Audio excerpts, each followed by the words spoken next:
جی بھائی، اب ہم پہنچ گئے ہیں تاریخی مسجد قباء میں، اور مسجد قباء میں نماز پڑھنے کا بہت زیادہ ثواب ہے، اور اس کی جو ڈیٹیلز ہے وہ کون بہتر بتا سکتا ہے زبیر بھائی کے علاوہ؟ زبیر ریاض بھائی، السلام علیکم۔ السلام ورحمۃ اللہ وبرکاتہ۔ جب بھی مدینہ آتے ہیں آپ اپنا ٹائم نکالتے ہیں، جزاک اللہ خیر۔ ہماری خوش نصیبی ہے اور بہت شکریہ آپ کا ٹائم دینے کے لیے۔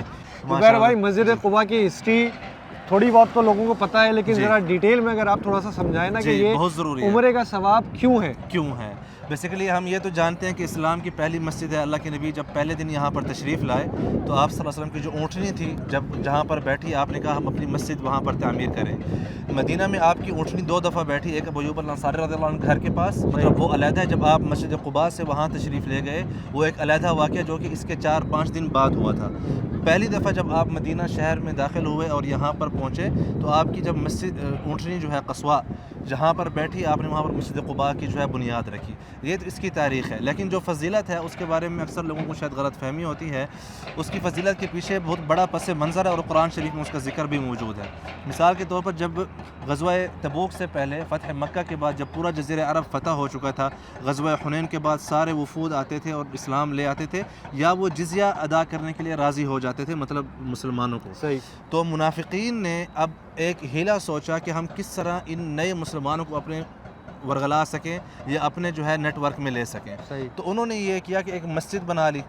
تو انہوں نے جب مسجد بنائی تو کوئی بھی لوگ ان کی مسجد میں نماز پڑھنے کے لیے نہیں جاتے تھے۔ تو انہوں نے کہا کہ اگر ہم اللہ کے نبی کو دعوت دیں اور ان کو یہاں پر بلا لیں تو اس کے بعد ہو سکتا ہے کہ باقی مسلمان یا باقی لوگ بھی یہاں پر نماز پڑھنے آئیں، کیونکہ اللہ کے نبی نے وہاں پر نماز پڑھی ہے۔ تو وہ پہنچ گئے کہ یا رسول اللہ، ہم نے ایک مسجد بنائی ہے اسلام کی خدمت کے لیے، آپ آئیں ہماری مسجد میں نماز پڑھیں۔ تو اللہ کے نبی نے فرمایا میں اس وقت غزوہ تبوک کی تیاری میں مصروف ہوں، جب میں غزوہ تبوک سے واپس آؤں گا تو تب میں آپ لوگوں کی مسجد میں نماز پڑھوں گا۔ تو غزوہ تبوک ہو گیا، آپ صلی اللہ علیہ وسلم جب واپس آئے، منافقین پھر پہنچ گیا کہ یا رسول اللہ، آپ نے وعدہ کیا تھا آپ آئیں ہماری مسجد میں نماز پڑھیں۔ تو آپ نے کہا کہ بالکل جیسے وعدہ تھا۔ تو اس وقت پھر وحی نازل ہوئی، اعوذ باللہ من الشیطان الرجیم، سورۃ التوبہ کی آیات نازل ہوئی تھی کہ والذین اتخذوا مسجدا ضرارا وکفرا وتفریقا بین المؤمنین، کہ جن لوگوں نے مسجد بنائی ہے نقصان کے لیے اور کفر کے لیے اور مؤمنین کے درمیان تفریق ڈالنے کے لیے، وارصادا لمن حارب اللہ ورسولہ من قبل، وہاں پر گھات لگا کر بیٹھے ہیں اللہ اور اس کے رسول کے دشمن، ولا یحلفن ان اردنا الا الحسنى، اور یہ لوگ قسمیں بھی کھائیں گے کہ ہم نے اچھی نیت سے یہ مسجد بنائی ہے، واللہ یشہد انہم لکاذبون، لیکن اللہ پاک گواہی دے رہا ہے کہ یہ لوگ جھوٹ بول رہے ہیں۔ پھر اس کے بعد اللہ پاک نے فرمایا لا تقم فیہ ابدا، کہ خبردار وہاں پر کبھی بھی نماز مت پڑھنا۔ تو اس کے بعد جو ہے نبی صلی اللہ علیہ وسلم نے کچھ صحابہ کو بھیج کے وہ مسجد جو ہے مسمار کروا دی تھی اور وہاں پر نماز نہیں پڑھی۔ بعد میں آگے اللہ عز و جل فرماتے ہیں لمسجد اسس علی التقوی من اول یوم احق ان تقوم فیہ، کہ اے محمد صلی اللہ علیہ وسلم، آپ کے اوپر حق ہے کہ آپ جا کے اس مسجد میں نماز پڑھیں جو آپ نے پہلے دن اللہ کی رضا کے لیے بنائی تھی، مسجد قباء۔ تو اللہ کے نبی جب پہلے دن یہاں پر تشریف لائے تھے تو آپ نے مسجد قباء کی تعمیر کی تھی۔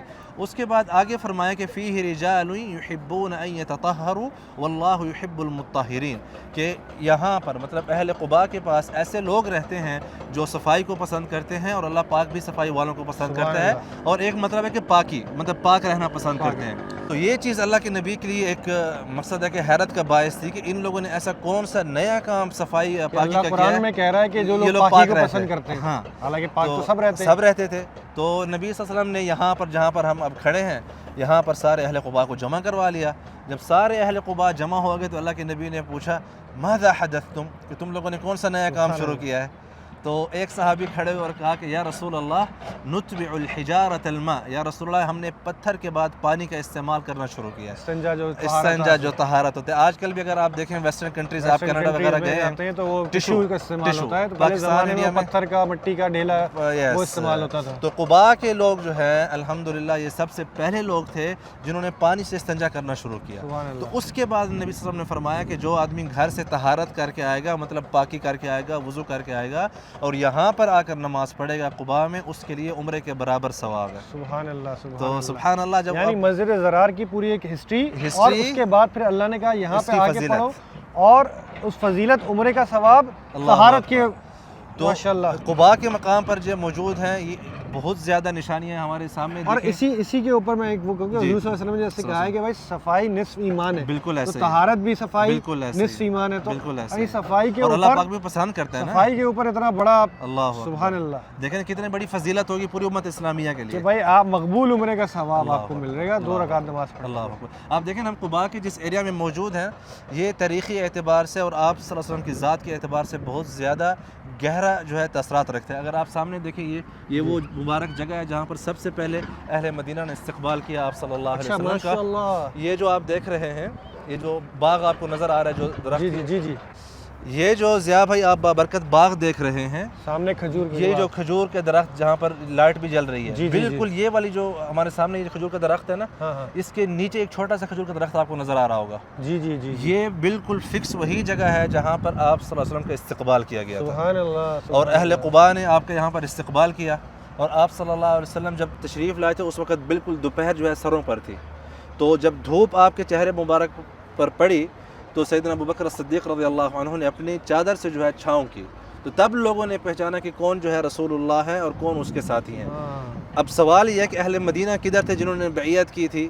بیسیکلی قباء جو ہے یہ مدینہ سے باہر کا علاقہ تھا۔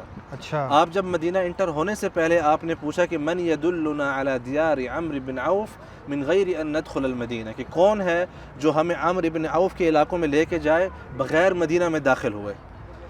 اصل جو مدینہ کا انٹری پوائنٹ تھا جہاں پر عثمانی دور حکومت کا ریلوے اسٹیشن ہے نا، مدینہ کا انٹری پوائنٹ مکہ سے وہ والا تھا، ماشاء اللہ، لیکن یہاں پر پہلے آپ اس لیے آئے کہ اوس اور خزرج یہ دو جو قبیلے یہاں پر رہتے تھے، سب سے جو لمبی لڑائیاں چلی ہیں نا عرب میں، ان 2 قبیلوں کی تھی، تو اللہ کے نبی یہاں اوس کے پاس پہلے اس لیے آئے کیونکہ آپ کی رشتہ داری خزرج کے ساتھ تھی، تاکہ آپ ان دونوں قبائل کے درمیان صلح کروائیں اور ان کی جو آپسی لڑائیاں ہیں وہ ختم ہوں۔ اور یہ بات آپ نے غزوہ حنین کے بعد جب آپ نے مال غنیمت تقسیم کی تھی نا، اہل مکہ کو سب کچھ دیا، تو انصار نے کہا کہ اللہ کے نبی کو اپنی قوم مل گئی ہے تو اب سب کچھ ان کو دے رہے ہیں، تو یہ بات اللہ کے نبی کو بہت سخت ناگوار گزری، تو آپ نے کہا تھا کہ المحیا محیاکم والممات مماتکم، کہ اے انصار زندگی بھی تمہارے ساتھ اور مرنا بھی تمہارے ساتھ۔